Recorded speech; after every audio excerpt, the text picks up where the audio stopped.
Hello बच्चों, तो हम आ गए हैं एक और वीडियो इलेक्ट्रोस्टैटिक्स के ऊपर। और पिछले कई वीडियो में आप लोगों ने इलेक्ट्रोस्टैटिक्स के अलग अलग टॉपिक्स आपने पढ़ा होगा। Properties of charge, Coulomb's law, electric field intensity, solid angle, ये सब कुछ आपने पढ़ा होगा। नहीं पढ़ा तो आप मेरा प्लेलिस्ट को चेक कर लीजिए। अब जैसे जैसे हम आगे बढ़ेंगे वैसे वैसे आपका टॉपिक थोड़ा डिफिकल्टी की तरफ बढ़ता हुआ जाएगा और ज़्यादा प्रैक्टिस चाहिए होगा, ज़्यादा क्वेश्चंस करने पड़ेंगे आपको अब से, ठीक है। तो अब हम मूव करते हैं। लास्ट क्लास में जैसे हम लोगों ने देखा कि हमने इलेक्ट्रिक फील्ड इंटेंसिटी एक पॉइंट चार्ज के लिए निकाला, उसके ऊपर कुछ क्वेश्चंस किए। फिर हमने एक लाइन चार्ज के ऊपर इलेक्ट्रिक फील्ड इंटेंसिटी देखा जिसमें ई पैरेलल और ई परपेंडिकुलर दो इलेक्ट्रिक फील्ड के कंपोनेंट्स हम लोगों ने निकाले थे। उसका वीडियो भी आपको डिस्क्रिप्शन में मिल जाएगा या फिर आई कार्ड्स में आप देख सकते हैं। ये जो कार्ड्स है इसमें आप देख सकते हैं। बट अब जो मैं वीडियो बनाने वाला हूं वो इस लाइन चार्ज के अलग अलग क्वेश्चंस के ऊपर है। तो बने रहिए, देखते रहिए अलग अलग क्वेश्चंस। धीरे धीरे इलेक्ट्रिक फील्ड काफ़ी इंटरेस्टिंग होता चला जाएगा। और इलेक्ट्रिक फील्ड इतना वास्ट टॉपिक है कि आपको 1, 2, 5 वीडियो में कवर नहीं हो सकता। और मैं काफ़ी डिटेल में पढ़ा रहा हूँ आपको, हर छोटे से छोटे टॉपिक को मैं कवर कर रहा हूँ। इसलिए आप लोग को हर एक वीडियो गौर से देखना पड़ेगा। आप इसको मिस मत कीजिए, एक भी वीडियो को, और एक भी सेकंड्स को स्किप मत कीजिए अगर आपको जेईई एडवांस या नीट क्लियर करना है तो, ठीक है। तो स्टार्ट करते हैं आज का पहला टॉपिक। तो ये देखिए, लास्ट क्लास में हम लोगों ने बताया कि electric field for this kind of line charge, जिसके ऊपर इस तरह से पॉजिटिव चार्ज यूनिफॉर्मली डिस्ट्रीब्यूटेड है। अगर आप देखेंगे तो इस तरह से ये यूनिफॉर्मली डिस्ट्रीब्यूटेड है, जिसका लीनियर चार्ज डेंसिटी लैम्डा है। और मैंने बताया था किसी भी r डिस्टेंस पे, इस पॉइंट पे अगर आपको इलेक्ट्रिक फील्ड निकालना है तो इलेक्ट्रिक फील्ड जिधर ज़्यादा पॉजिटिव चार्ज होता है उसके ऑपोजिट साइड में इस तरह से होगा, जिसका एक परपेंडिकुलर कंपोनेंट होगा और एक पैरेलल कंपोनेंट होगा। ये जो परपेंडिकुलर कंपोनेंट है this is given by lambda bye 4 pi epsilon naught r sin theta 1 plus sin theta 2 and this E parallel is given by lambda by 4 pi epsilon naught r modulus of cos theta 2 minus cos theta 1। अब cos theta 1 minus cos theta 2 भी लिखेंगे कोई फर्क नहीं पड़ता, because वो modulus में है, ठीक है। वेर थीटा 1 जो है, प्लीज ध्यान से देखिए, थीटा 1 जो है वो जिस पॉइंट पे हमें इलेक्ट्रिक फील्ड निकालना है वहां से लाइन के ऊपर एक परपेंडिकुलर ड्रॉ करना पड़ेगा। So this is the perpendicular, so this is the perpendicular distance और the shortest distance from the point on this line. इस लाइन के साथ इस पॉइंट से एक एंड पे जो भी एंगल थीटा बनेगा दैट इज थीटा 2 मान लेते हैं, और दूसरे एंड पे जो एंगल बनेगा दैट विल बी थीटा 1। इसमें गौर करने वाली बात यह है कि ये जो फॉर्मूला डिराइव हुआ है, एक एंगल एंटी क्लॉकवाइज है तो दूसरा एंगल क्लॉकवाइज है, ये ध्यान में रखते हुए बनाया गया है, ठीक है। तो इसमें अभी तक कोई डाउट नहीं होना चाहिए क्योंकि ये लास्ट क्लास में इसकी पूरी डेरिवेशन हम लोगों ने किया। अब इसके ऊपर पहला क्वेश्चन देखिए, फॉर्मूले को मैं राइट हैंड साइड पे, लेफ्ट हैंड साइड पे रखता हूं। राइट हैंड साइड पे फर्स्ट क्वेश्चन है कि सबसे इजी क्वेश्चन, अगर यही लाइन चार्ज इस साइड से और इस साइड से इनफाइनाइट होता चला जाए तो क्या होगा।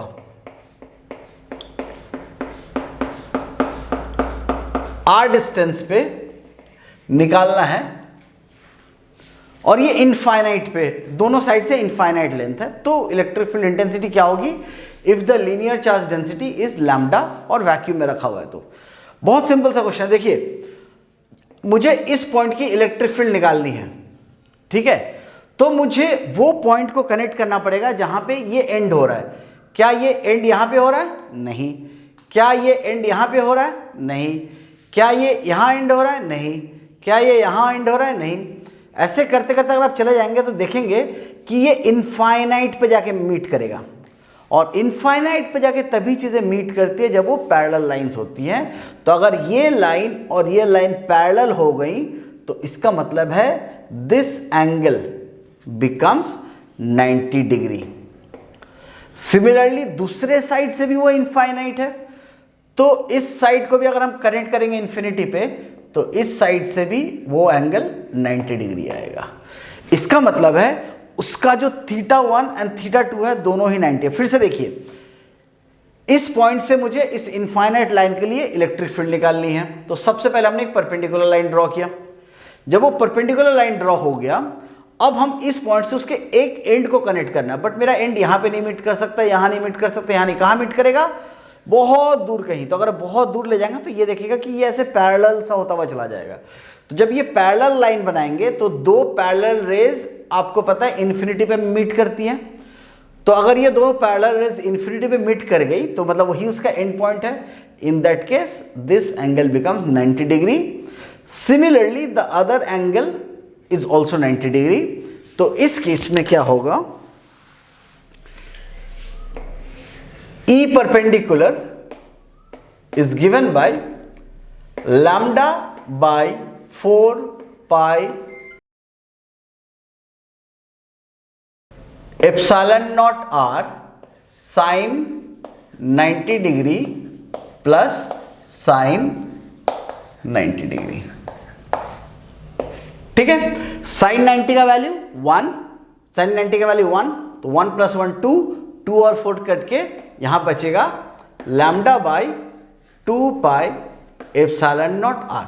मैं ये सब छोटे मोटे कैलकुलेशन में टाइम वेस्ट नहीं करूंगा, कंसेप्ट समझना ज्यादा जरूरी है। ठीक है, और ई पैरेलल जो आएगा, so this is E perpendicular, E parallel जो निकल के आएगा, अब ध्यान से देखिए, lambda by 4 pi epsilon not r modulus of cos 90 degree minus cos 90 degree. Cos 90 का वैल्यू ऐसे भी 0 होता है, 0 0 0 minus 0 0, so this total value is equal to 0। तो एक इनफाइनाइट वायर की electric field at a given distance r is always in the perpendicular direction given by lambda by 2 pi epsilon naught r। ये सबसे छोटा एक question में से एक था। ठीक है, होप आपको ये समझ में आ गया। तो अब हम इसमें कुछ नया मॉडिफाई करते हैं, नया कुछ चेंज करते हैं। ठीक है,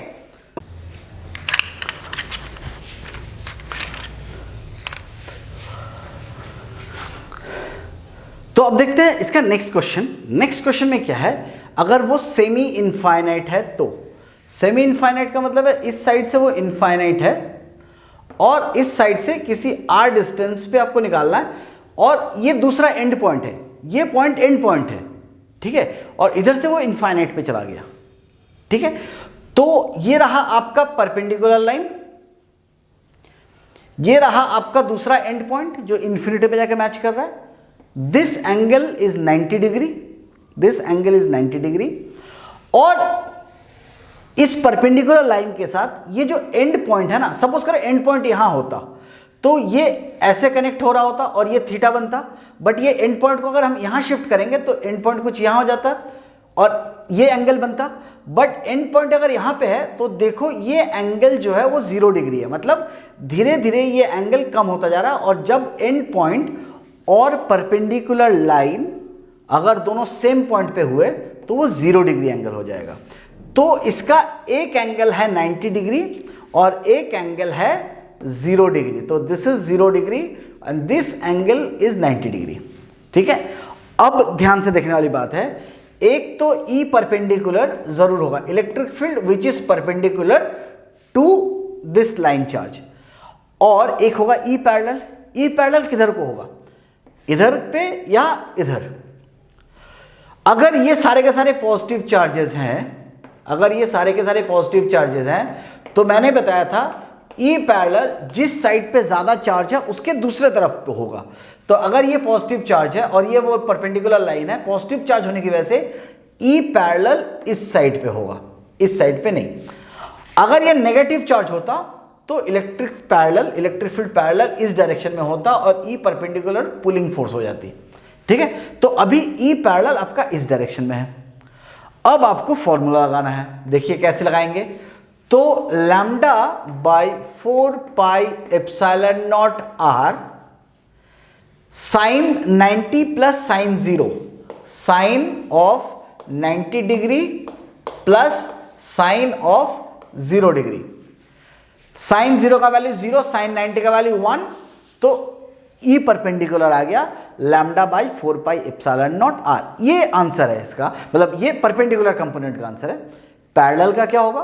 पैरेलल का होगा lambda by 4 pi epsilon not r modulus of cos 90 minus cos 0। अब ध्यान से देखो मॉड्यूलस, तो मॉड्यूलस ऑफ cos 90 का वैल्यू 0 माइनस cos 0 का वैल्यू 1, तो 0 minus 1 is minus 1 of modulus, minus 1 का मॉड्यूलस 1, तो cos 0 माइनस cos 90 लिखो, cos 90 माइनस cos 0 लिखो, इट्स द सेम थिंग। आपको आंसर आया 1, तो हम इसका भी वैल्यू 1 है, तो lambda by 4 pi epsilon not r, ये हो गया इसका electric field perpendicular, electric field parallel. तो resultant electric field will be in this direction. देखो दोनों वैल्यूज इक्वल है और ए का जो रिजल्टेंट है this is a root 2a। मैंने पहले ही बताया हुआ है, फिर से मैं बता देता हूं, अगर ए वेक्टर और ए वेक्टर थीटा एंगल पे सबटेंडेड है, इसका जो रिजल्टेंट होता है that is 2a cos theta by 2। ठीक है, तो cos 45 is 1 by root 2, 1 by root 2 और 2 कट के रूट 2a, ये आंसर है फॉर 90 डिग्री एंगल। तो ये वैल्यू बन जाएगा root 2 lambda by 4 pi epsilon not r. So ये हो गया electric field for a semi infinite wire.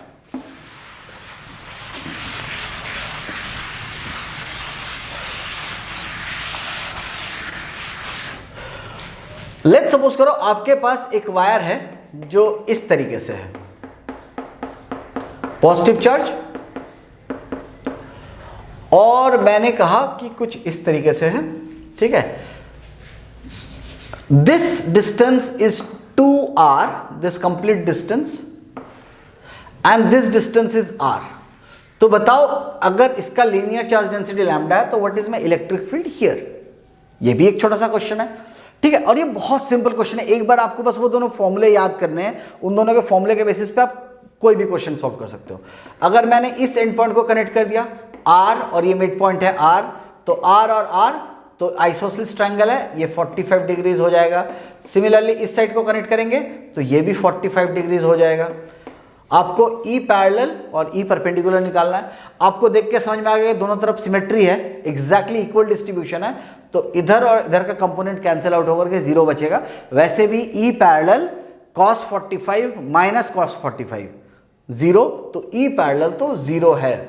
ठीक है, 0 बचा सिर्फ आपके पास ई परपेंडिकुलर।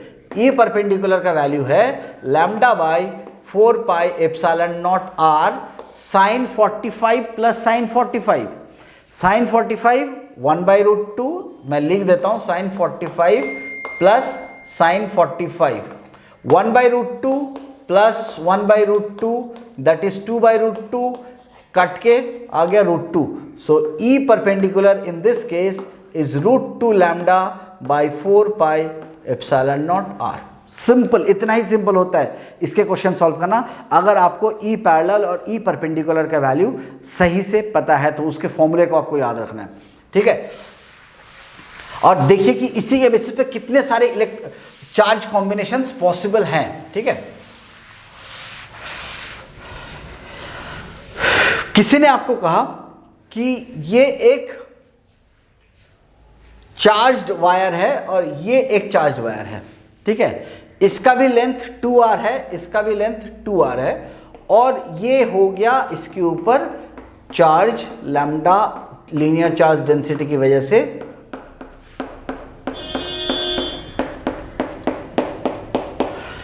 अभी तक हम लोगों ने क्या किया था? अभी तक हम लोगों ने सिर्फ एक सिंगल कंपोनेंट ऑफ वायर को देखा था, अब उसने दो कंपोनेंट जोड़ दिए। तो इससे कुछ मेथड नहीं बदल गया। देखिए फिजिक्स के क्वेश्चंस करने में ना सबसे पहले आपको क्या करना होता है, आपको फिजिक्स के क्वेश्चंस को ब्रेक करना होता है। ऑल्दो आप लोगों ने 11th के टॉपिक में वो सब कुछ सीख लिया होगा कि जैसे एक वेज पे ब्लॉक है, उसका एक्सेलरेशन निकालना है किसी उसके ऊपर ब्लॉक, वेज के ऊपर ब्लॉक का, तो आप हमेशा क्वेश्चन को ब्रेक करते हो कि उसके बाद mg कितना लग रहा है, नॉर्मल रिएक्शन कितना लग रहा है, फिर उसके कंपोनेंट्स में ब्रेक करते हैं, फिर बैलेंस करते हैं। तो आपने उस प्रोसेस को ब्रेक करना सीखा। और मैं आपको बता रहा हूं किसी भी क्वेश्चन को ब्रेक करना लाइफ का सबसे बड़ा स्किल सेट है। जैसे आज के दिन में इतनी ज़्यादा ग्लोबल क्राइसिस हो रही है, तो ग्लोबल क्राइसिस रियल लाइफ में बहुत सारी प्रॉब्लम्स आती है। तो आपके पास ऐसी जो भी प्रॉब्लम्स होती है ना, दो चीज़ें होती है, या तो उसका सोल्यूशन है या उसका सोल्यूशन नहीं है। अगर उसका सोल्यूशन है तो उस सोल्यूशंस तक पहुंचने के आपके पास क्या क्या स्टेप्स हैं, ये आपको रियल लाइफ में आइडेंटिफाई करना होता है।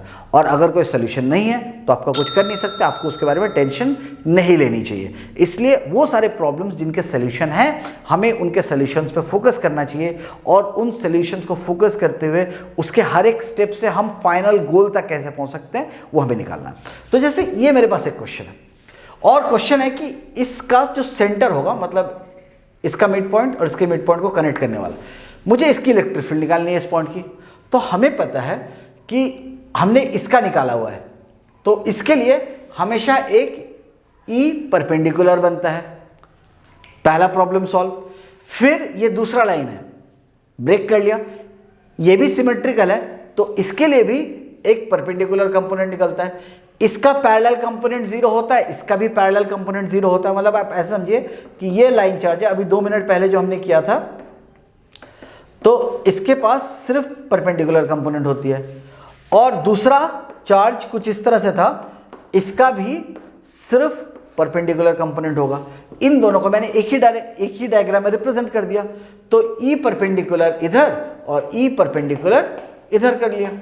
और हमें पता है कि just because this distance is r, this distance is r, this is r, this is r, सो ये भी डिस्टेंस r है, ये डिस्टेंस r है, this is 45, this angle is 45, similarly this is 45 and this angle is 45। तो सारे angles इस तरह से 45 एंगल पे हो गए।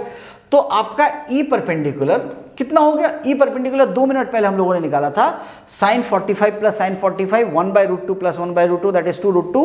So this will be √2 lambda by 4 pi epsilon naught r, और इसका भी E perpendicular √2 lambda by 4 pi epsilon naught r, और इसकी वजह से द रिजल्टेंट विल बी, दोनों देखो इक्वल वेक्टर्स है, 90 डिग्री पे है। जब भी इक्वल वेक्टर्स 90 डिग्री पे होता है तो √a² प्लस b² नहीं करते। दोनों अगर इक्वल वेक्टर्स है 90 डिग्री पे है तो √2 से मल्टीप्लाई कर देते, तो √2 times √2 lambda by 4 pi epsilon naught r, ये √2 2 और ये कट के हो गया lambda by 2 pi epsilon naught r। ये हो गया मेरा पहला स्टेटमेंट, पहला सोल्यूशन। ठीक है, पहले क्वेश्चन का आंसर ये रहा। अब इसी को थोड़ा और मॉडिफाई कर देता हूं मैं।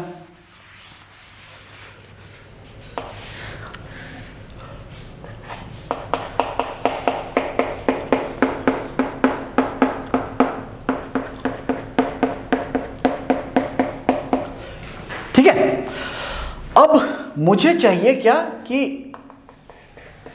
इस पॉइंट पे मुझे इलेक्ट्रिक फील्ड चाहिए। ठीक है, अब इलेक्ट्रिक फील्ड समझो, इसकी वजह से सिर्फ अगर मैं इसको ब्रेक करूं, ठीक है, इसकी वजह से इस पॉइंट पे क्वेश्चन को ब्रेक करना है, तो इसकी वजह से इस पॉइंट पे 2 इलेक्ट्रिक फील्ड होगी, एक ई परपेंडिकुलर और एक ई पैरेलल। ठीक है, ई परपेंडिकुलर और ई पैरेलल। एक साइड एंड पॉइंट के ऊपर ही है तो 0 डिग्री, दूसरा साइड कितना बनाएगा, ये डिस्टेंस भी 2r है, ये डिस्टेंस भी 2r है, ये डिस्टेंस भी 2r है, और ये डिस्टेंस भी 2r है। तो ये डिस्टेंस है 2r और ये डिस्टेंस है 2r, तो ये एंगल हो गया 45 डिग्री। इतना ही है। अब ई परपेंडिकुलर इज, देखो, lambda by 4 pi epsilon naught r sin 45 plus sin 0 degree. Sine 0 का वैल्यू 0, साइन 45 इज 1/√2, तो 1/√2 ये वैल्यू आया। तो इसको मैं थोड़ा ठीक से लिख देता हूं। So that becomes 1/4√2 pi epsilon naught r times of lambda. तो अब देखते हैं ई पैरेलल क्या है। अगर आप देखोगे तो ये जो पॉजिटिव चार्ज है इस डायरेक्शन में है, तो इसके ऑपोजिट साइड में मेरा ई पैरेलल होगा। और सिंस एक साइड 0 डिग्री पे है, दूसरा एंड 45 डिग्रीज पे है, तो हम ई पैरेलल के वैल्यू क्या लिखेंगे, lambda by 4 pi epsilon naught r modulus of cos 45 minus cos 0 degree. आप ऐसे लिख लो, cos 0 का वैल्यू होता है 1, cos 45 का वैल्यू होता है 1/√2, दोनों में से बड़ा कौन है, 1 बड़ा है, तो हम टेक्निकली लिखना चाहिए था cos 0 माइनस cos 45, तो ठीक है, कोई फर्क नहीं पड़ता। We will write this as 1 minus 1/√2, ये इसका मॉडुलस का मेन वैल्यू होगा। अब ये रहा मेरा पैरेलल और ये रहा मेरा परपेंडिकुलर। अब आप दूसरे वाले के लिए देखो,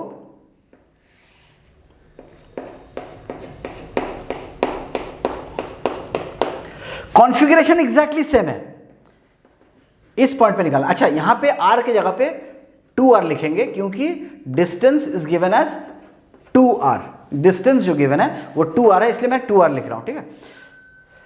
तो ये भी डिस्टेंस 2r है और इसका भी एक ई परपेंडिकुलर होगा जिसका वैल्यू एग्जैक्टली सेम होगा, और एक ई पैरेलल होगा जिसका वैल्यू इसके बराबर होगा, E parallel which is equals to lambda by 4 pi epsilon naught r 1 minus 1/√2। अब मुझे इन चारों को एक साथ सॉल्व करना है, इन चारों को एक साथ सॉल्व करना है। तो आप देखो, आपके पास ये रहा lambda by 4 pi epsilon not 2r, sorry यहां पे भी 2r लिख लीजिए आप, 2r और perpendicular is this, sorry 2r into 1/√2, ठीक है, ये इसका वैल्यू है। और इस साइड में भी आपके पास ये, सो एक तो इसका कंपोनेंट हो गया, ये वैल्यू इज दिस, ठीक है, दूसरा ये वैल्यू राइट साइड में है। सो lambda by 4 pi epsilon not times 2r into 1/√2, ये वैल्यू हो गया। अब आ गया ई पैरेलल, ई पैरेलल इस डायरेक्शन में है, lambda by 4 pi epsilon not into 2r 1 minus 1/√2, 1 minus 1/√2, और एक इस डायरेक्शन में है lambda by, sorry my bad, मुझे ये कॉन्फ़िगरेशन नहीं है, ये कॉन्फ़िगरेशन कुछ इस तरीके से है, सॉरी, क्योंकि ये इस साइड में है, इस लाइन के, तो ये जो इलेक्ट्रिक फील्ड है ई पैरेलल वो कुछ इस डायरेक्शन में हो जाएगा। तो ये लेफ्ट हैंड साइड में नहीं होगा, ये राइट हैंड साइड पे ही होगा, और इसका वैल्यू निकलेगा lambda by 4 pi epsilon not times 2r 1 minus 1/√2। अगर ये आपको समझ में आ गया तो देखो, ये माइनस 1/√2, ये प्लस 1/√2 कट के बचेगा मेरे पास lambda by 4 pi epsilon not times 2r, और यहां का माइनस 1/√2 और ये 1/√2 कट के बचेगा मेरे पास same lambda by 4 pi epsilon not times 2r। तो इधर भी रहा इतना, इधर भी रहा lambda by 4 pi epsilon not times 2r। Resultant इसी का √2 टाइम्स, तो √2 lambda by 4 pi epsilon not times 2r, ये हो जाएगा मेरा फाइनल रिजल्टेंट इस क्वेश्चन के लिए, अगर इस पॉइंट पे निकालना है तो। सॉरी, थोड़ा बोर्ड छोटा है, इसमें थोड़ा डायग्राम बनाना मुश्किल हो रहा था, बट एनीवेज, तो इस तरीके से आप इस क्वेश्चन को सॉल्व कर सकते हो। अब आते हैं फिर से हम एक 3 डायमेंशनल शेप में। हम लोगों ने जब पॉइंट चार्ज सिस्टम किया था, जहां पे मैंने vector form of electric field निकालना सिखाया था और उसके बाद एक 3 डायमेंशनल क्वेश्चंस किए थे, वहां पे भी मैंने एक 3D डायग्राम के प्रॉब्लम सॉल्व किया था जो थोड़ा लोगों को डिफिकल्ट लगता है, ठीक है। उसके बाद जब हमने पॉइंट चार्ज सिस्टम के लिए इलेक्ट्रिक फील्ड इंटेंसिटी निकाला था तो चार्ज पार्टिकल 4 कॉर्नर्स पे थे और बीच में मैंने किसी हाइट पे जाके वाई हाइट पे जाके मैंने निकालना सिखाया था कि what is my electric field intensity at that point. Same अब मैं इसी चार्ज सिस्टम को 3D में लेके जाता हूं।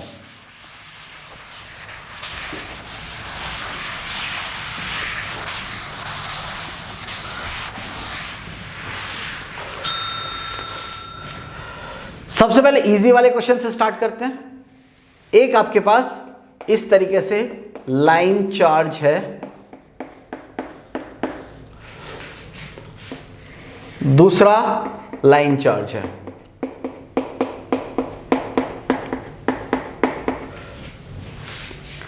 मुझे निकालना है यहां से किसी y हाइट दूर इस पॉइंट पे, मतलब दिस हाइट इज h, इस हाइट का, और ये डिस्टेंस यहां से यहां तक ये r है, ये डिस्टेंस भी r है, ये भी r है और ये भी r है, सारे डिस्टेंस इस तरह से r है।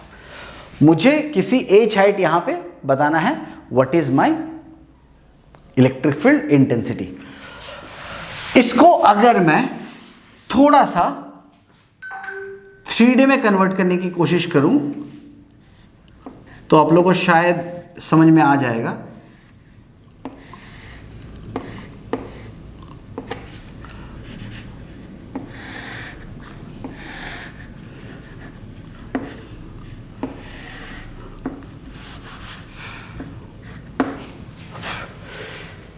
चलो मैं तुम लोगों को थोड़ा 3D डायग्राम के पर्सपेक्टिव देने के लिए इसको थोड़ा 3D बना के ही दिखा देता हूं, so that you get the picture. ठीक है, यू गेट द पिक्चर। अब इसके ऊपर आपका वो चार्ज बैठा हुआ है,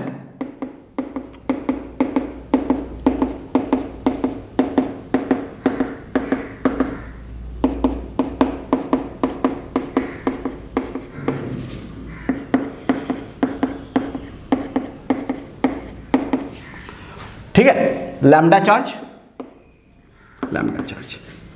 ठीक है, दोनों, मतलब ये सिंगल वायर लैम्डा चार्ज है। मुझे इससे एच हाइट ऊपर यहां निकालना। तो अब देखिए कि इस एच हाइट पे निकालने के लिए मुझे इस प्रॉब्लम को कैसे ब्रेक करना पड़ेगा। ठीक है, इस प्रॉब्लम को कैसे ब्रेक करना पड़ेगा।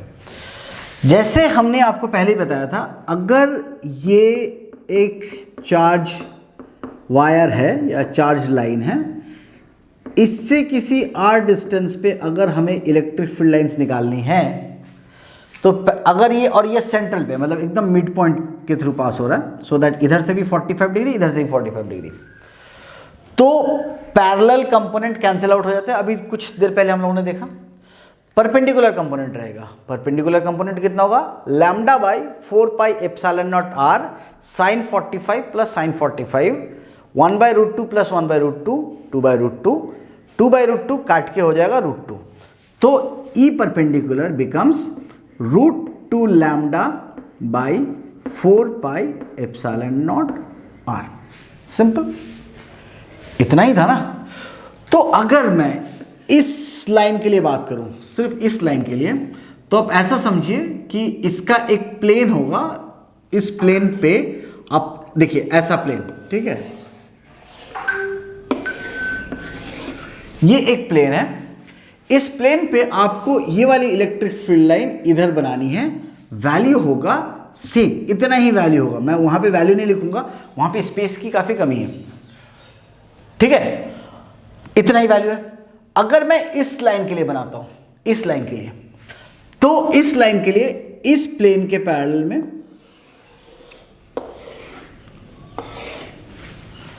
ठीक है, इसका भी एक इलेक्ट्रिक फील्ड सेम डायरेक्शन में ही होगा, सेम डायरेक्शन में, क्योंकि इसके लिए भी ई परपेंडिकुलर होना चाहिए। तो टेक्निकली क्या हुआ, ये 2 बार आ रहा है, 2 बार अपीयर हो रहा है, मतलब for this and for this electric field lines 2 बार अपीयर हो रहे हैं। तो आंसर क्या होगा, 2 root 2 lambda by 4 pi epsilon naught r। इतना ही है। ठीक है, अगर आप क्वेश्चन को, अब मैं करता हूं इस क्वेश्चन को और कॉम्प्लिकेटेड, जहां पे आपके पास 3 डायमेंशनली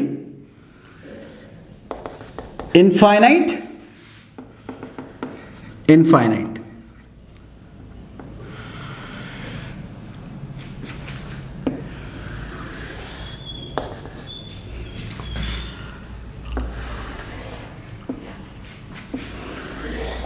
मैं आपको 3 डायमेंशनल पर्सपेक्टिव देने के लिए ऐसा बना रहा हूं, ठीक है। आप थोड़ा सा और बेटर अगर आप उसको देखना चाहे तो कुछ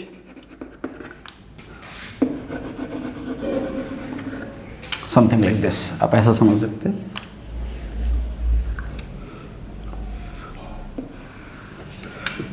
ठीक है, अब ये दोनों साइड से इनफाइनाइट है और मुझे इससे h हाइट ऊपर यहां की इलेक्ट्रिक फील्ड निकालनी है। ये सिचुएशन है। अब इस सिचुएशन को कैसे टैकल करें?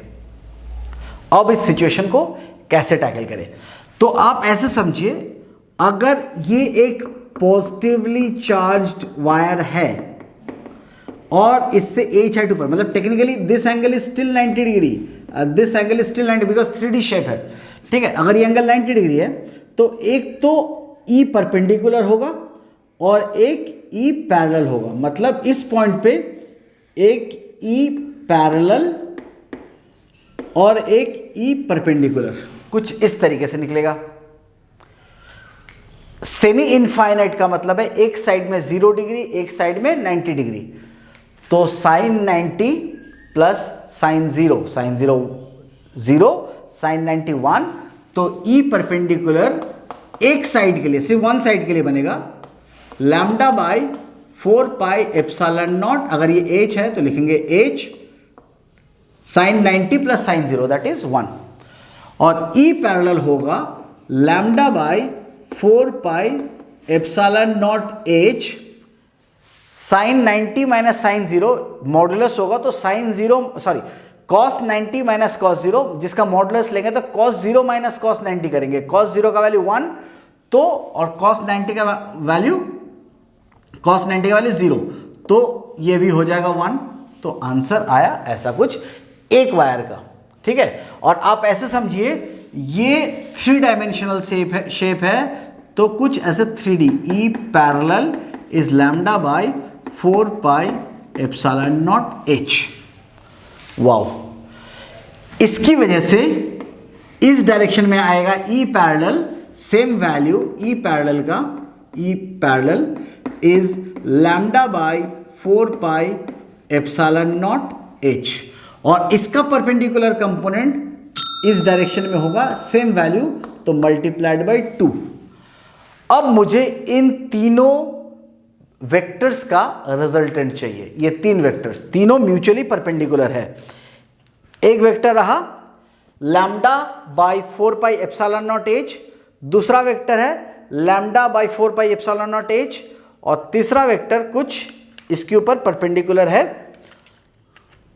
कुछ इस तरीके से। अगर आपको समझ में आ रहा है तो ये तीनों, ठीक है। ये दोनों जो है ऑरेंज एंड ये ग्रीन, ये है lambda by 4 pi epsilon naught h, lambda by 4 pi epsilon naught h, और ये वर्टिकली जो ब्लू है, ब्लू वाला जो पेंसिल है, this is 2 lambda by 4 pi epsilon naught h, ठीक है। ये सिचुएशन है। अब आपको रिजल्टेंट निकालना है इन तीनों का, तो इन दोनों का रिजल्टेंट होगा √2 lambda by 4 pi epsilon naught h, और ये √2 है और ये 2 है, तो √2 स्क्वायर प्लस 2 स्क्वायर का रूट अंडर, बिकॉज बाकी सारे कंपोनेंट सेम है। तो अगर आप देखें this is 2 lambda by 4 pi epsilon naught h, ये इधर आया lambda by 4 pi epsilon naught h, और इधर से भी आया lambda by 4 pi epsilon naught h। इन दोनों का जो रिजल्टेंट होगा that will be √2 lambda by 4 pi epsilon naught h। अच्छा, इन दोनों के बीच में 90 डिग्री है। ये देखने में 180 जैसा लग रहा है, बट ये 90 डिग्री इसलिए है क्योंकि हम इसका 3D डायग्राम देख रहे हैं। 3D डायग्राम देखने का मतलब है कि कुछ इस तरह से होता, ये होता lambda by 4 pi epsilon not h, ये होता lambda by 4 pi epsilon not h. इन दोनों का रिजल्टेंट इस डायरेक्शन में निकलता √2 lambda by 4 pi epsilon not h, और ये बना हुआ है आपका 2 lambda by 4 pi epsilon not h. तो अब आपको सिर्फ और सिर्फ इन दोनों का रिजल्टेंट निकालना है, और इन दोनों का रिजल्टेंट कितना होगा? इन दोनों का रिजल्टेंट होगा lambda by 4 pi epsilon not h common, तो lambda by 4 pi epsilon not h common, √2 का स्क्वायर प्लस 2 का स्क्वायर, 2 का square 4 plus 2 √6 by 4 lambda by 4 pi epsilon not H.